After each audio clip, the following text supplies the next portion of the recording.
लो भाई सुनर झिझिया अवधेश प्रेमी यादव का झिझिया गीत आ गया आरसीएम म्यूजिक पे। इनका पर्सनल चैनल है अवधेश प्रेमी यादव, जो कि आरसीएम ही चैनल क्रिएट किया हुआ है। उस चैनल पे रिलीज हो गया सुनर झिझिया अवधेश प्रेमी यादव का झिझिया गीत। इस साल का 2024 का पहला झिझिया गीत रिलीज हो गया। आप लोग जाइए देखिए झिझिया गीत, बहुत प्यारे। क्योंकि झिझिया स्टार जाने जाते थे नीरज निराला, अब उनके बाद भी झिझिया सॉन्ग आ रहा है क्योंकि दशहरा चढ़ने वाला है।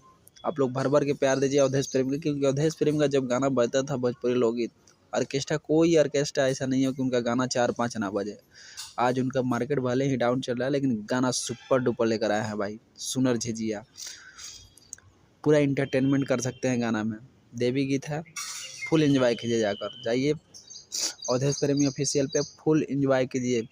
इतने बेहतर सॉन्ग आए हैं कि मतलब देखने के बाद लगेगा। हाँ, वीडियो क्वालिटी की बात करें भाई, एचडी क्वालिटी है, नो डाउट, कोई वो वाला शिकायत नहीं है।